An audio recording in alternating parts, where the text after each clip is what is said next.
आज अखिल भारतीय रोड समाज आरक्षण समिति ने रोड धर्मशाला कुरुक्षेत्र में संगठन की बैठक कर प्रेस कॉन्फ्रेंस का आयोजन किया। बैठक की अध्यक्षता इंजीनियर कलीराम मोहना ने की। पत्रकारों को संबोधित करते हुए संघर्ष समिति के राष्ट्रीय अध्यक्ष राजेंद्र आर्य दादुपुर ने कहा कि रोड समाज को केंद्र व राज्यों में ओबीसी आरक्षण दिया जाए, जिसके लिए संघर्ष समिति लंबे समय से प्रयासरत है। अभी यूपीएससी सिविल सेवा का परिणाम आया है। रोड समाज के कई बच्चे आरक्षण के अभाव में परिणाम में अपनी जगह नहीं बना पाए, जबकि उनसे कम नंबर लेने वाले ओबीसी श्रेणी के बच्चे उत्तीर्ण हो गए हैं। आरक्षण के अभाव के चलते रोड समाज के बच्चों ने आइलेट्स के टेस्ट को ही बड़ा कोर्स मान लिया है और समाज का एक बड़ा तबका भारत में रोजगार न मिलने के कारण विदेशों में रोजगार की तलाश के लिए जा रहा है और अपनी संस्कृति से विमुख होता जा रहा है। वहीं रोड समाज आगामी चुनावों में राजनीतिक पार्टियों के साथ टिकटों की शर्त पर चुनावी समझौते करेगा। एक लोकसभा, एक राज्यसभा, 4 विधानसभा टिकटों से नीचे किसी भी पार्टी से समझौता नहीं होगा। किसान आंदोलन की तर्ज पर राजनीतिक हक व आरक्षण की जमीनी व कानूनी लड़ाई लड़ी जाएगी। रोड समाज के नेता राजेंद्र आर्य ने कहा कि धोखा देने वाली पार्टी को यमुना पार कराएंगे। संसद के मानसून सत्र के दौरान आरक्षण की मांग को लेकर दिल्ली में सम्मेलन करके सांसदों व मंत्रियों को ज्ञापन सौंपेंगे। 25 तारीख को रविवार के दिन पानीपत के अहर गांव में समाज की एक पंचायत का आयोजन किया जाएगा। इसके बाद गांव-गांव जाकर राजनीतिक व आरक्षण की चेतना जगाने के लिए जन जागरण अभियान चलाए जाएंगे। शीघ्र ही संघर्ष समिति की नई कार्यकारिणी का गठन किया जाएगा। आंदोलन को मजबूती देने के लिए रोड समाज की बांगर, खादर व 84 सहित सभी 12 खापों को पुनर्जीवित करने का पुनर्गठन किया जाएगा। इस अवसर पर सुखबीर सिंह, एडवोकेट प्रेम सिंह कतलाहेड़ी, चौधरी खेमचंद सहित बड़ी संख्या में लोग मौजूद रहे। आज अखिल भारतीय रोड समाज आरक्षण संघर्ष समिति की एक बैठक का आयोजन रोड धर्मशाला कुरुक्षेत्र में हुआ है। अभी ताज़ा यूपीएससी सिविल सर्विसेज का एग्ज़ाम आया है और उसमें देश के 1022 बच्चे चयनित हुए हैं। हम सभी बच्चों को, सभी उनके परिवारों को रोड समाज की तरफ से बधाई देते हैं। और मैं अपने समाज को ये बात बताना चाहता हूँ, रोड समाज को, हमारे समाज का कोई एक भी बच्चा 1022 नियुक्तियों में अपना स्थान बनाने में कामयाब नहीं हो पाया है। इसकी वजह मैं ये मानता हूँ, हरियाणा में हमें जो बीसी बी में आरक्षण नहीं मिला, उसकी वजह से हम केंद्र में ओबीसी लिस्ट में नहीं हैं। ओबीसी में केंद्र में ना होने की वजह से हमारे बहुत से बच्चे आईएएस और आईपीएस बनने से वंचित रह गए। अभी मैंने यूपीएससी का रिजल्ट उनकी वेबसाइट से डाउनलोड किया है। जो सारी इसका जो सोर्स है यूपीएससी है, सारे आंकड़े जो लिए हैं। इसमें मैं बताना चाहूँगा आपको, जो प्री में सिविल सर्विसेज मेंस जर्नल का 748 में नंबर लेकर पास हुआ और ओबीसी का 714।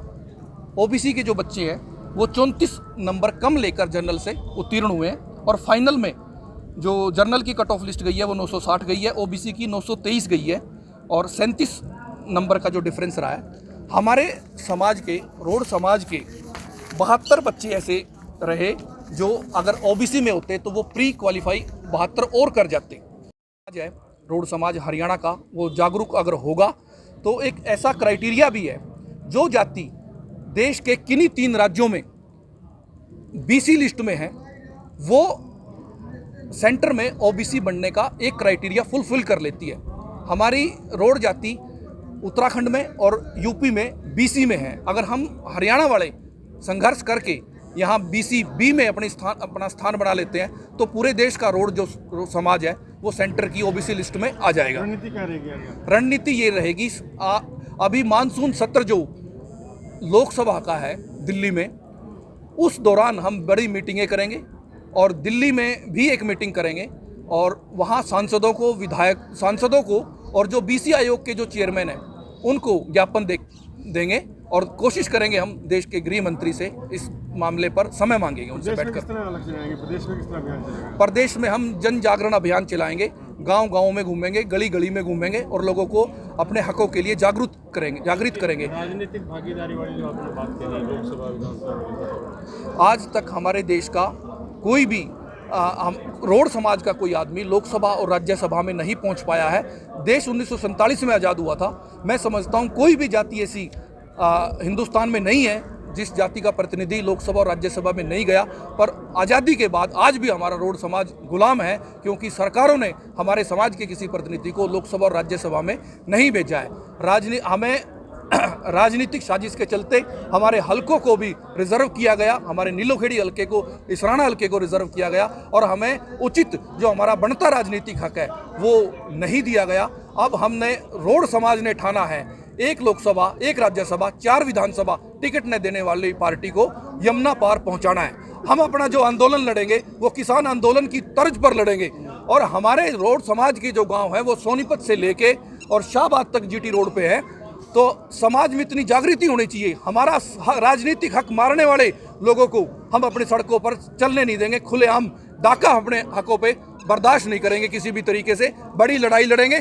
किसान आंदोलन में जिस तरीके से संघर्ष की लड़ाई जो लड़ी है, उसी तर्ज पर हम शहीद होने में, बलिदान देने में किसी भी कीमत पर पीछे नहीं हटेंगे। आरक्षण हमारा, आरक्षण और राजनीतिक भागीदारी हमारा जन्मसिद्ध अधिकार है, और हम इसे हर कीमत और कुर्बानी पर लेकर रहेंगे। मैं आपको एग्जाम्पल देना चाहता हूँ अपने समाज को, हमारे समाज का लोग ये बात सुने जाने। टीना डॉबी जो एससी कैटेगरी से थी, 2015 का जिसने यूपीएससी क्वालिफाई किया और टॉप किया, प्री में टीना डॉबी के नंबर 195 थे, और जर्नल कैटेगरी में अंकित श्रीवास्तव के 231 नंबर थे। टीना डॉबी से 36 नंबर ज़्यादा थे। टीना डॉबी इसलिए प्री क्वालिफाई करके मेंस कर पाई क्योंकि उस पर रिजर्व कैटेगरी थी। अंकित श्रीवास्तव को आज तक कोई नौकरी नहीं मिली है, बेरोजगार है।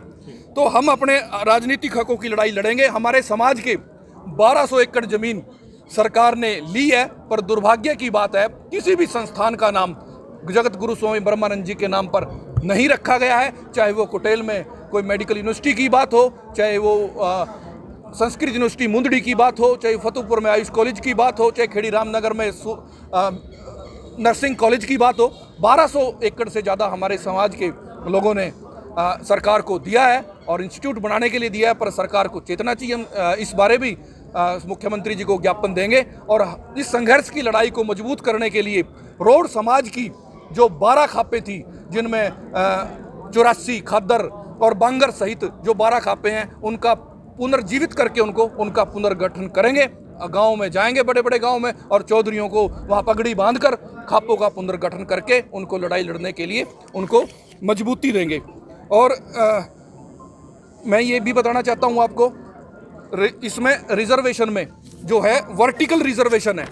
अभी जो रिजल्ट आया है उसमें 1022 बच्चे सिलेक्ट हुए थे, जो 50% ओपन सीट है। उसके हिसाब से 49% की क्योंकि रिजर्वेशन है, 516 बच्चों का सिलेक्शन होना चाहिए था, पर उसी कैटेगरी में जहां 516 का होना चाहिए था जनरल में, 434 उसमें क्वालिफाई कर पाए हैं। 82 सीटों पे रिजर्व कैटेगरी के जो लोग हैं वो अच्छे नंबर लेकर जंप करके जनरल कैटेगरी में सिलेक्ट हुए हैं। तो मैं अपने समाज को ये कहना चाहता हूं, अगर आप ओबीसी रिजर्वेशन में आते हो, ओबीसी सीट पे तो आप रहोगे।